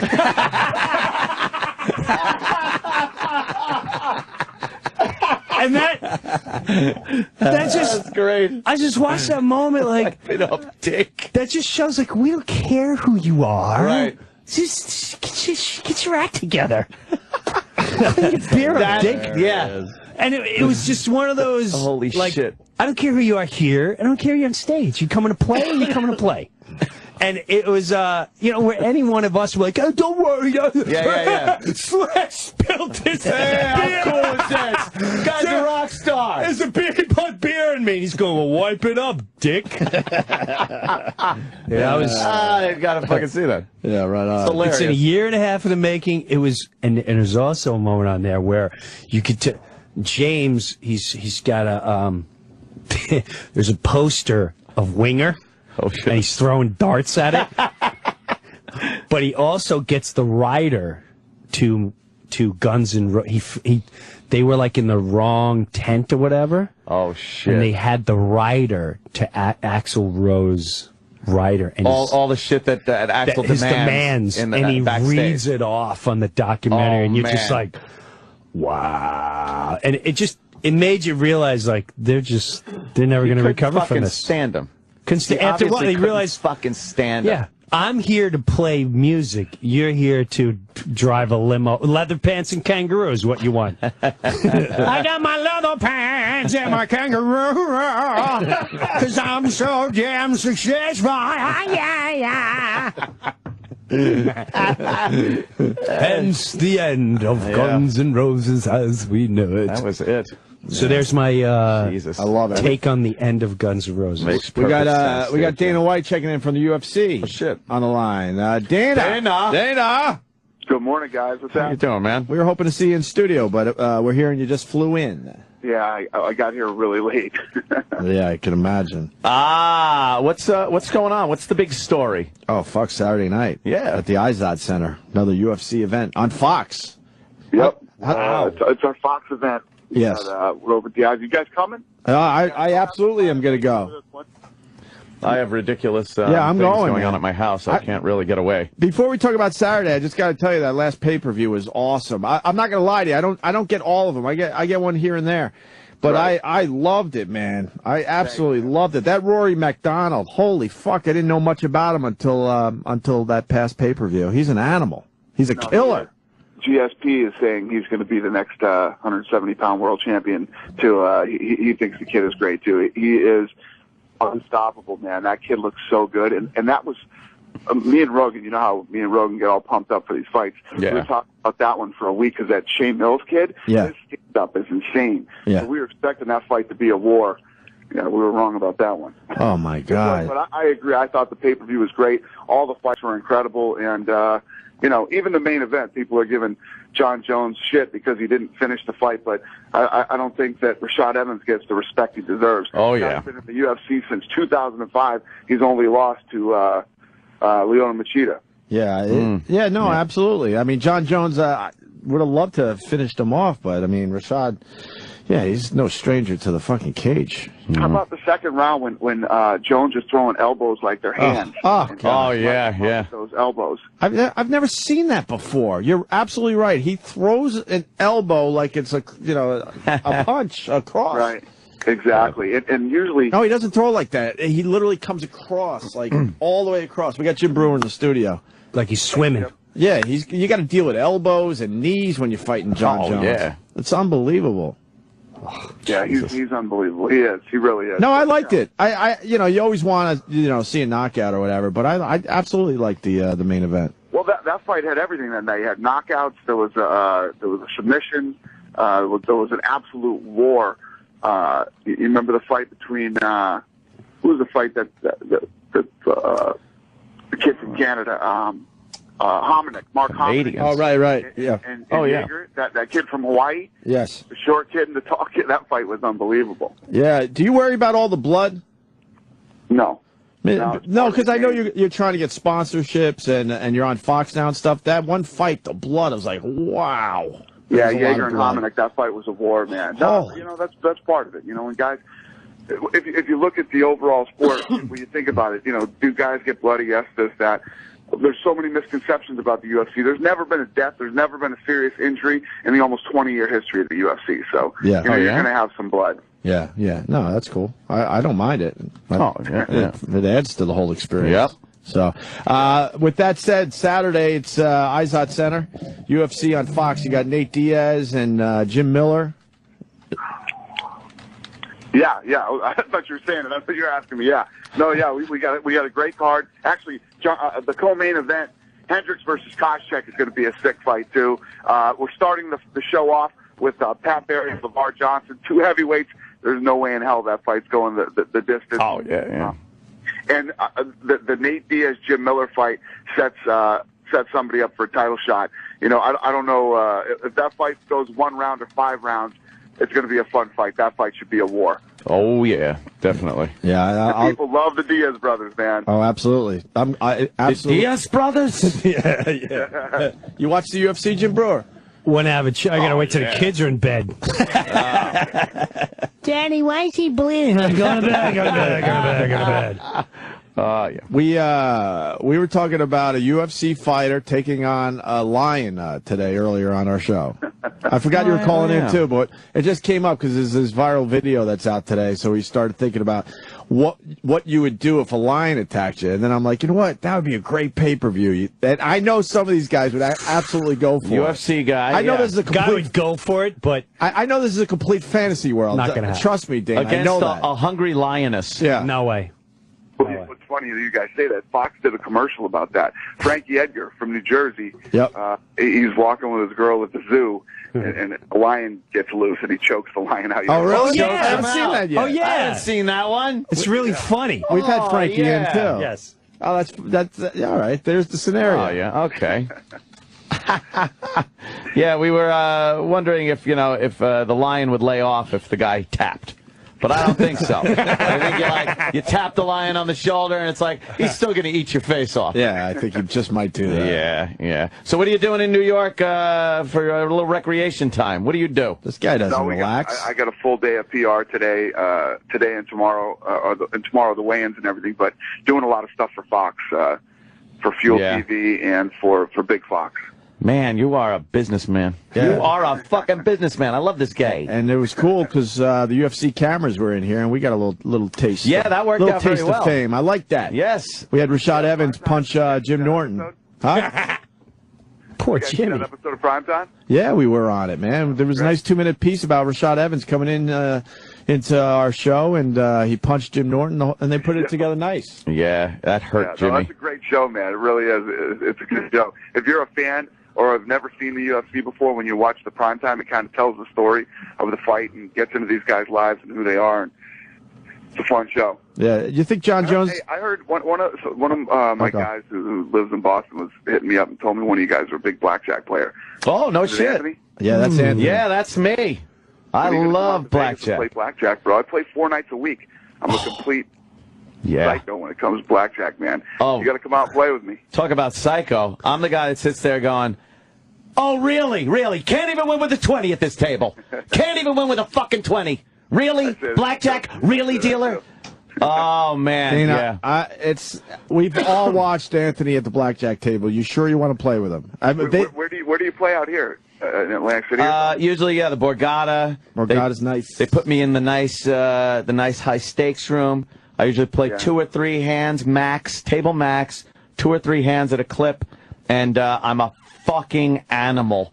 My security guy, Keith, he had to bring a pillow for me to punch because I was just laying into him. I would punch him in the arm. They're like, motherfuck! Mr. Cormier, could you keep your language? Yeah, it's not you. It's not you. It's fucking cards. It's cards. It's not the dealer. It's cards. I'm yelling at the cards, okay? Okay? Now, fucking dealer, give me some good cards. Chill out. He wants to play with you. Oh, no, I've gotten much better. I was much really better. Bad He doesn't go. No, I go. I'm just. Is Dana White high stakes? Oh, I bet he is. Are you high stakes at the table? Yeah. There's nothing like having $6,000 on the table on one hand, and then having to split. And then double, and you're just sitting there going, oh, man. And you realize you're up to like $30,000 on one hand, and it's like, no, that's true. I hope this fucking works. I hope. And it's like, oh, cool. Dealer is showing a 4, so that's kind of cool. All right, 4. Oh, 14. There's a 7. Oh, thank you. Thank you. Bring them right back. Wow. Oh, yeah, there's been some episodes. Dana, you play 4 nights a week, when you're in Vegas? Yeah. If I'm in Vegas for whenever I'm home, that's fucking cool. I usually go. I'll go out around 10 o'clock or so and go play. That's fucking righteous. I would love to sit down and play some fucking. Can you imagine if you lived in Vegas with Dana? You'd be in trouble, Ann. No, believe me, they're talking about opening a casino up by Belmont racetrack, and I'm looking at it going, I might have to move further out east. Yeah, it's like, please don't do that. Please don't build that there. I like my house. Yeah, no, I love the game. Next time you come to Vegas, man, let's do it. I'd love to, man. That would be a lot of fun. I like to play with somebody that plays a lot. We're talking about going out there for the July 4th weekend UFC thing. Yeah, might be doing that. That looks like a good card. Anderson Silva versus Chael Sonnen. Yep. That's the big one. That's the big one. Hey, Dana, we got to fly. I know this is a quick. You want to say hi. Do we have tickets to give away? 4 pairs. Really? Oh, wow. Hey, man, if you want to see UFC on Fox, but you'll be there live at the Izod Center in Jersey Saturday at 8 o'clock, Nate Diaz and Jim Miller. Call us now, 4 random callers. Get tickets. You got to be in the area or have a way to get to fucking Jersey Saturday night. Cool? Cool. Cool, man. Have a great day. Dana, come in and see us soon, all right? It's easier to do when we can see your face. Yeah, no, I love it, man. I love coming in there. All right, good. If I didn't land at 3 o'clock in the morning, I'd be sitting there right now. I understand. That's cool, man. Dana White, friend of the show. Thanks, Dana. Later, guys. All right. I'd love to see that live. It's great. Yeah. I Is hear, Rogan part of all of them? Or? Yeah. I don't know. Is he doing the Fox one? Oh, yeah. Yeah? He's their announcer, man. Yeah. He's good. And he's figured it out because Monster. he's figured it out where, you know, when he's doing a UFC event, he's also doing his comedy that weekend. Dude, that's awesome. He has found his, like, if ever was a guy that would have found his love in life. Yeah. It's watching people beat the shit out of each other. Of all things, for the UFC to come along, I think it was built for Joe to be part of that. Yep. Yeah. That guy. I remember watching him. We were kids, and he was on this thing called some baseball show, and I got in the pilot, and I would play the dumb mascot. But while we were while I'm out in L.A., all he was like, "Dude, let's work out." I said, "Joe, let's I want to buy leather pants." He's like, "Dude, let's work out. Let's work out." I said, "I want to go and see if I can see Richard Pryor do his say." He's like, "Let's work out." So he'd bring me. He's like, "Dude, you play pool? Play pool." So we go play pool. I watch him just. He's a man. We're filming, and we're filming at Angel Stadium. We're done filming, and some poor and we're at the craft table having lunch, and some poor yo-yo had a karate shirt on, and he's just the only thing he had wrong going for him was he just he was serving beans with a karate shirt, and that's the first time I saw this fire in Rogan. Like, whoa, dude, I'm not sure if I know who you are. Yeah. And the guy, he's like, "Okay, you take karate?" And he's like, I'll just, if you any other, it's the weakest kind of fighting thing, and the guy's like, "Whoa, blah blah," and he's, "Dude, I'll take you out right now." And, like, Joe, you're filming. Yeah. Relax. The guy's serving beans. He wants nothing to do with this. You're kicking his ass. But he was ready to take him. I seen Joe engage, and I tell you what, it's hilarious. Yeah, it's entertaining. Why? I thank God I'm an ally of his. Yeah. Oh yeah. That's all I said. He's a monster. Does he just rip his shirt off? Is he one of those guys? He's a pit bull. Of humanity. That's what it is too. He looks like the kind of guy you could punch square in the face, and he would just he wouldn't even blink. He would just like, yeah. He would laugh at you. All right. You he see how wouldn't big even his laugh. hands are? Yeah. He'd just grab you. And just hairy, knuckly hands. He's built for fighting. He's built for fighting. For watching fighting, talking about fighting, fighting. All things fighting. I love Joe. He's I do fucking too. great. And then he hits the stage. He's funny as fuck. Hilarious. It's great, man. It's just, and when he gets stoned, the shit that he starts talking. Is he still doing that? Oh, yeah. His podcast is really good. He fucking does his podcast, and you're like, the Joe Rogan Experience is really good. Dude, he what is Joe talking about? He's stoned. He gave me, years ago, I went to L.A. to do radio with him. He gave me a lollipop, right? So I started having this lollipop, and I started really getting into everything. I'm talking, like, everything's so clear, and this is awesome. He's like, "Dad, I got a lollipop, that is?" Like, what? And I followed him for like 2 blocks. Like, "Tell me more lollipops, tell me more lollipops." Yeah, he tossed me like a cookie once. Really? Yeah. You tried the cookie? Yeah, I took a few nibbles off of it. Is it good? Yeah, I mean... Oh, yeah. Fuck yeah. Just like Jim, I started Learned thinking, a lot about hey, aliens. Why am I talking so much about weird things? Yeah. He just looks like a problem. He's on the cover of Black Belt magazine from 2002. Oh, wow. Yeah, look at that. Holy shit. 2002? Wow. Would you want to fuck with that? No, he's a Get the hell badass, outta man. here. He's a badass. Proves fear is not a factor. Hey, where's this place that Ant should live? Because I think we're right. We're coming towards the end. Kind of coming to the end. Whatever. All right. Okay. You need to move to either Australia, right, or New Zealand. Okay. All right. Did you check out New Zealand? No. No. But from what I heard, it's even more of your tribal culture, right, than Australia. I've never seen. I've been to England. I've been everywhere. Germany. Yeah. Australia. I was like, there's like, it's so white here. I mean, they are white. Yeah. Did you feel uncomfortable by that? No, not at all. And I didn't really. The only thing that I was blown away how many people they have. Asians. They're Asians, and I think it's Chinese, are equivalent to our Mexicans. And what I mean by that, and I don't mean that in a derogatory thing, I'm saying every service place. Here, I went to an Italian restaurant. Chinese waiter, Chinese cooks. Wow, yeah. In like the authentic, the Italian guy greets you in the front, and then the Asian waiter comes up, and then you look at, and my daughter was like, Dad, look who's cooking your chicken parmesan. And they're in there like, oh, chicken parmesan.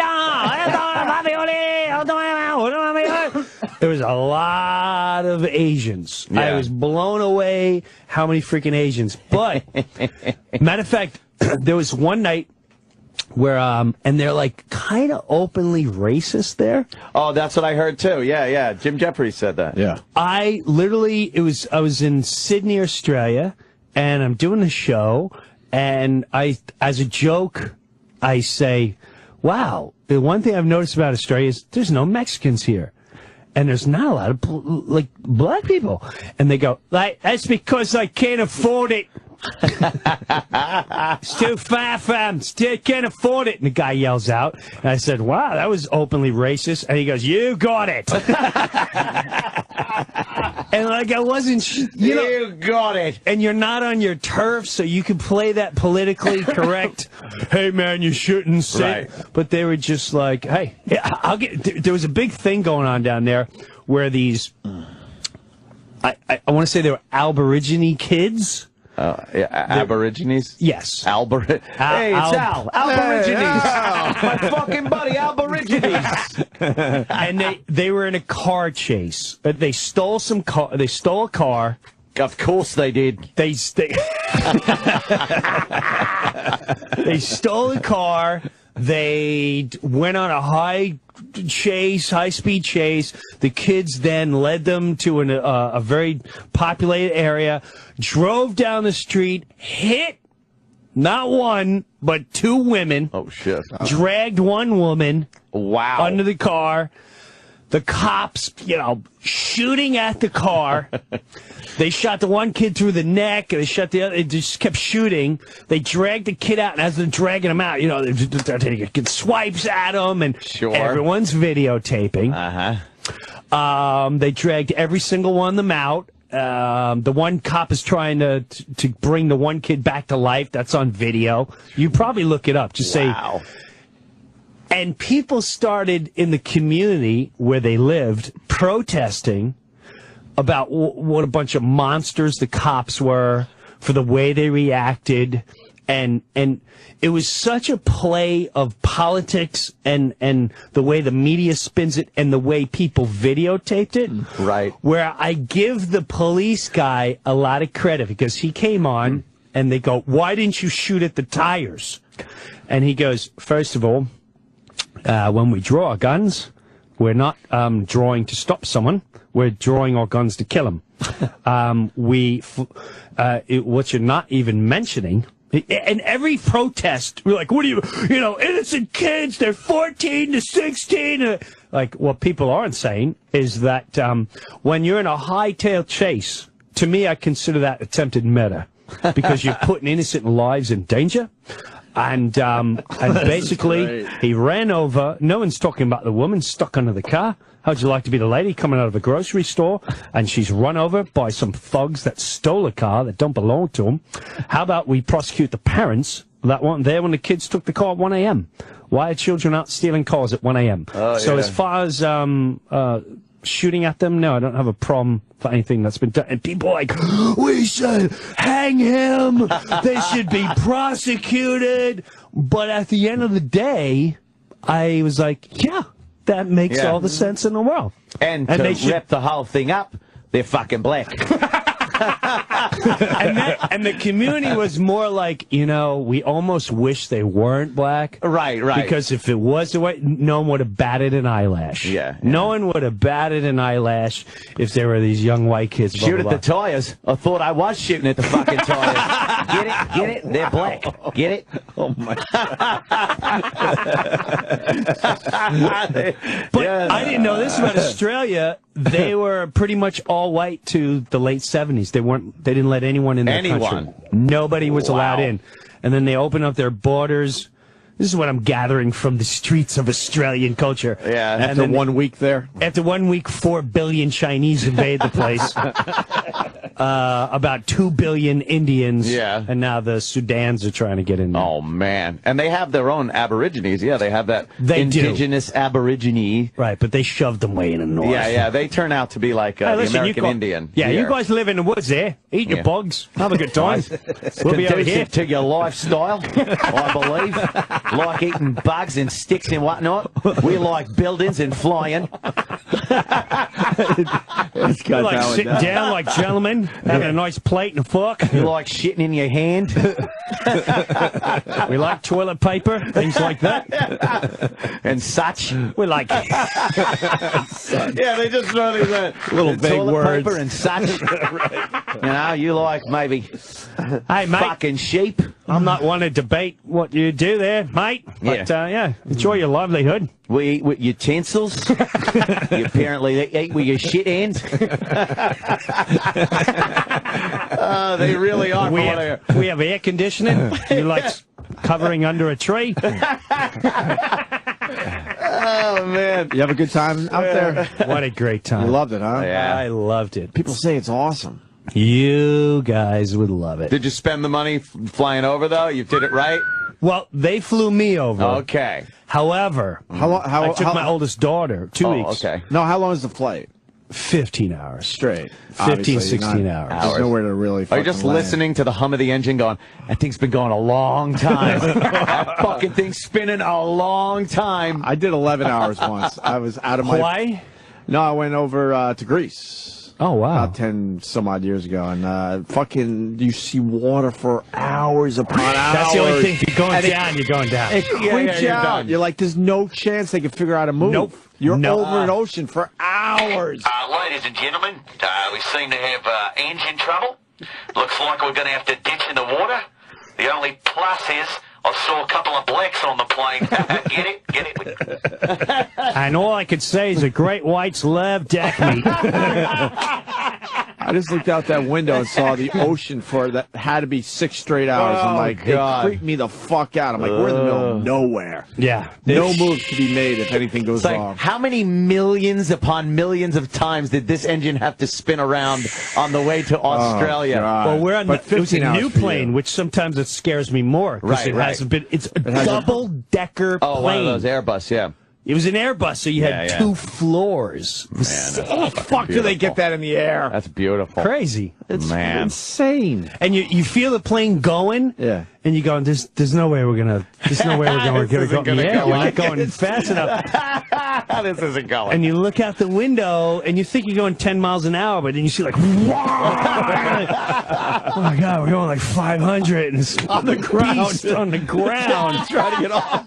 You're so high up. You're so right. Yeah, you're so high up in that plane. You look down, it doesn't look Have you like... ever been on one of those? You're going that fast. No, not yet. I would love to try. Oh, I'd it love was to. sick. Would you like some pajamas? Really? Yeah. Pajamas, huh? Pajamas. They get a. Would you like to? We got 40 movies. If you Were like to wear. were you in first class like that whole thing? Business, which is Business, our which is- first. yeah, that's true. It was our first and then some. You get What- pajamas. First must be Wait, what? insane, What do you right? get past that? I have no. First class, you get massages. Oh, man. Jesus. You get an open bar. You get an actual bar. An actual. So you can go up to the bar and hang out. That's fucked cool. up. Isn't that great? Isn't that How is that sick? in the air? 30,000 feet. Right. You take the plane. I always say this. You take the actual plane away, and everyone just looks silly. You'd just be standing next to a bar doing fucking 500 miles an hour, 30,000 feet in the air. I know. But then you cover everything in aluminum, and it's cool. Everything's fine. As long makes as it's in sense. aluminum. Without that aluminum, you look really silly. You think you'd You're be just standing 500 miles an hour drinking. You think you'd be a little more scared too? Yes, petrified. You would be fucking. No way you should be drinking at a bar. Are those sleeper seats too? Yeah. I had one flight with a crazy, sleeper right? seat where like I get to fucking sleep in a pod all the way to LA. Yeah. Holy fuck. man, Oh, so you were on a good airline, man. And that's XM fucked up, and then they knew they had to do something right. I came back from LA. I'm starting to hate United. I used to have Continental. Oh, yeah. Continental Continental's had now TV United, and yeah. all that. United, they're using all the old shit cheap freaking. Yeah, what the fuck? I hate I'm gonna get rid of my freaking Continental Flyers. I can't stand United. Their planes suck. We just took it over to Cleveland. Suck. That's just like going to Australia. Cleveland. Yeah, Cleveland. Yeah, it's just like it. Oh my God, we're in there an hour and a half. It sucks. I think I got a scone. Didn't we get little scones? Dude, that's just like massages. Wait, this is great. There's a guy in first class, right? And from L.A. to now the guy next to me already he's a little built, he's a little hostile because he's on the phone. He's going, dude, every plane I've been on has been freaking delayed. This is my 6th flight in a row, man. I'm getting rid of United. I can't stand United. Blah blah. So I already know he's a little hostile. And I'm getting off on it. I love watching people on the brink hallucinate. Now, we go up. Now, I'm separated from my daughter, so I'm waiting to see who's in my seat. It's basically, she has the window, someone else has the aisle, I have an aisle, and so it's going to be easy switch. Someone just has to switch an aisle and an aisle. Yeah, it's a piece of cake. Who is it? But the guy, right? And I said, hey, man. He's like, dude, no problem, no problem. Great. So I sit down and I was like, wow, this guy is sitting next to him. Who comes in next to him? Boing, bong, dong, dang, dong, dong. And he's like, and he looks at me and he's like, can I get my seat back? He's joking. Shit. He's joking, but he's rolling his eyes and he's aggravated. The steward comes over and stewardess comes over and she's like, would you want a drink? And he was a little rude. He wasn't mean, but instead of saying no, thank you, he went, no. Oh. He went, okay. So she asked the guy next to him. She's like, sir, and he's not paying attention. She's on the phone. Oh, God. And he's like, she's going, sir, and the guy looks up and he goes, no, for him. Oh, shit. I swear to God. No for him. Yeah. So now this is the best part. She comes around and she's super professional. She's an older woman. And she goes, unfortunately, we do not have our menus tonight. However, for dinner, the main course, we have 3 select. And she goes through the whole thing, and she's really dead serious about it. And he goes, well, you know what I'd really like? You know those Thai chicken wraps? I know that they have in the back. I know they have it as if you go on you have to buy all your snacks now. Yeah, in the back. Continental has a kick-ass Thai chicken wrap. It's freaking awesome. I don't know what they put in it. It's freaking awesome. He goes, can I get it? She's like, well, I'll check with the cabin. It's nice and funky. He's in first class. Yeah. Should give him whatever the fuck he wants. No, yeah, just 6 hours, first class. Let me see what I can do. I'm sure they have a billion extras. You paid your $3,000 for your ticket. Let's do that. No worries. Right. Let's figure this out. She goes, you know what? I have to make a report. And he's like, do what you get. Whatever. I'll pay for it. This is what he says.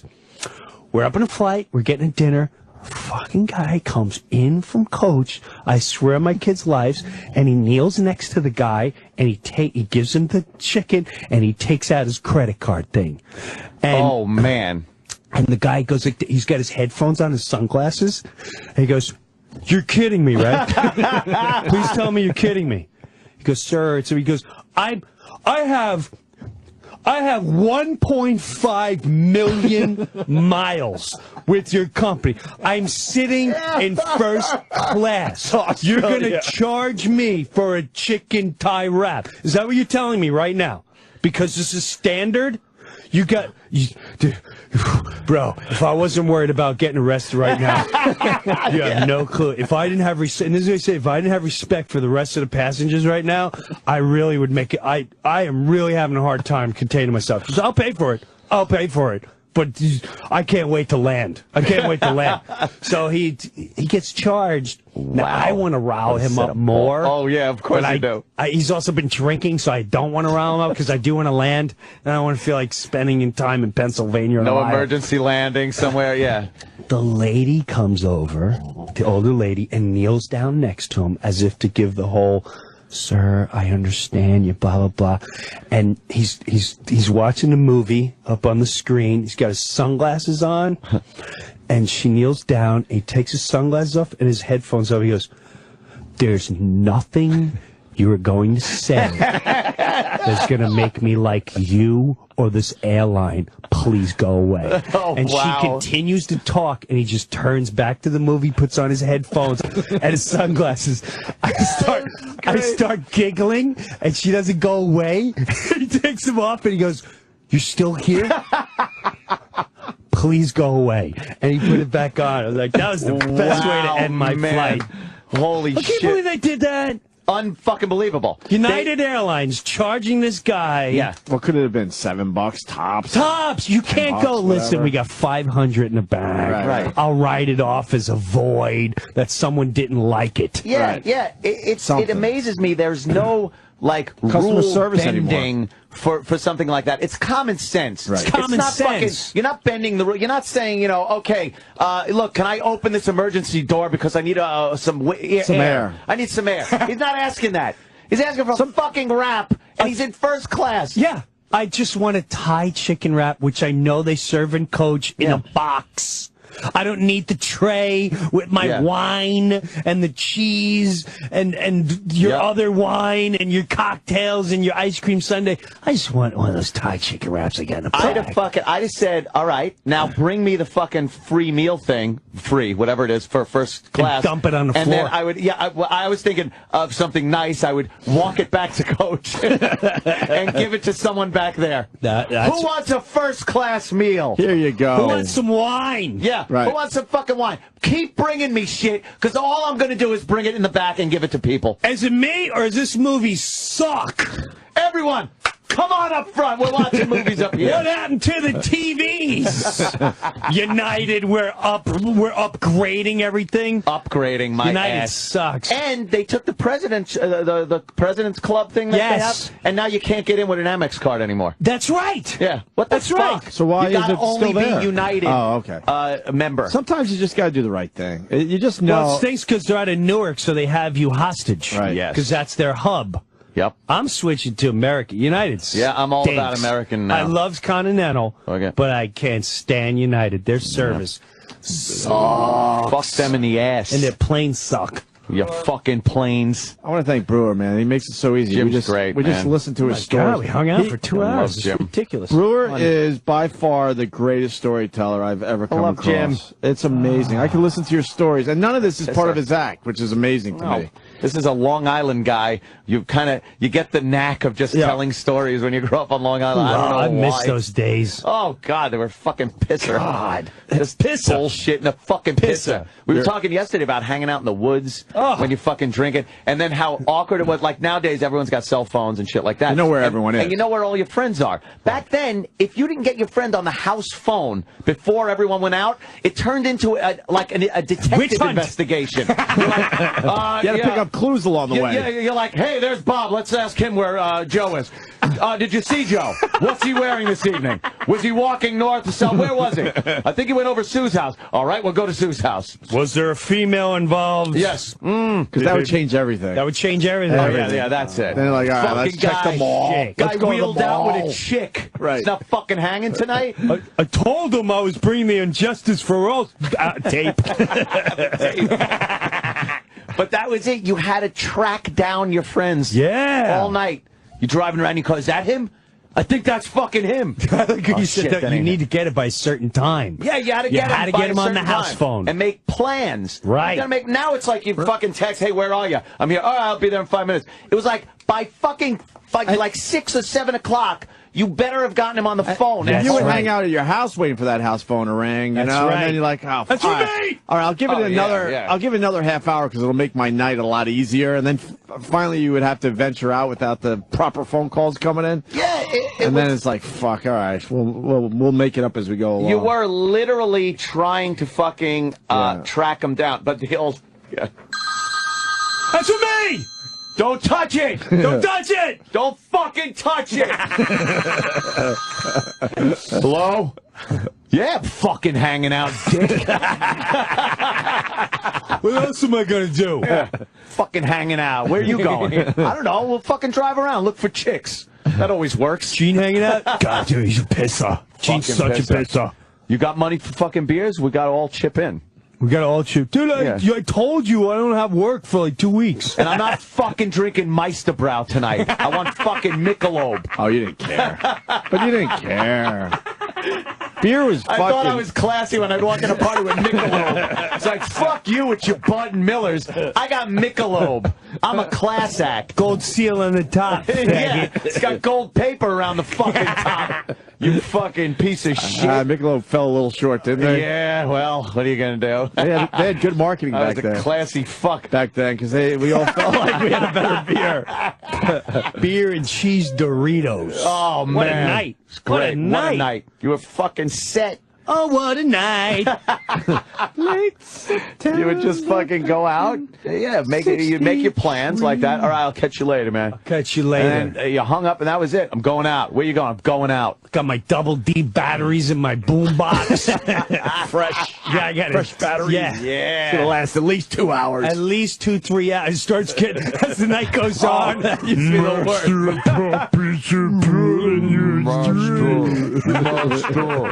But if you're a little high, it wasn't that bad. It wasn't that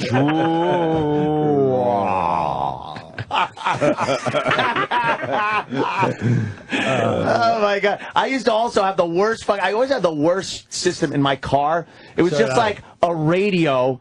And then I had the speakers weren't. It was one speaker with both left and right channels just twisted onto it. Yeah. It sat in the middle of my bench seat in my Nova, and bouncing on the speaker were like old French fries and rocks from the beach and shit, just bouncing on my speaker. I sucked. I was the worst. I'd have a boombox in the back seat. Oh, nice. After a while, just stick in the back seat, and that was my radio. Rock, and that would run on battery. It was run on double D batteries. You'd recharge the batteries, though. Did you have a recharger?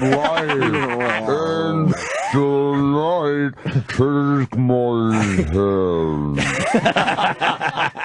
My gypsy road can take me home. We stunk. Oh, did we suck? Good times. Good times. It was the best. That really It was the best of times. I used to have to park my fucking. I had a Ford F-350 pickup that I had to park on a hill because my starter motor was gone, and I had to fucking push in the clutch, roll down the hill, bump start it. Everywhere we went, I had to drive around looking for some kind of hill to park. Not a lot of hills on Long Island. Is the problem, though. It was fucking like some street. North Shore, not as bad as South Shore. Dude, we're gonna go to fucking Jack in the Box and get something to eat on Jericho Turnpike. I don't want to go to Jack. I want to go to fucking McDonald's and stuff. No, we got to go to Jack in the Box. There's a fucking hill there. Fucking hill. The hills dictated everywhere I fucking went with that truck. You ate where you could find a hill? I needed a hill. God, that's great. We were just white fucking trash. Oh, it's great. Trash. God, that was fun. You miss Long Island, Jim? No, but when Ann starts talking like that, I miss the youth on Long Island. The youth that I had on Long Island. Now, no. But I miss the youth that I had. Everything he talked about, the You're phone just having and fun. Yeah, that. Maybe it was just life in general. Yeah, no worries, no responsibilities. Yeah. Where you going? Go to the fucking arcade. I need quarters. Shit. Fucking, you'd grub up some quarters from under the couch and shit, and then play some pinball. I want to play stickball.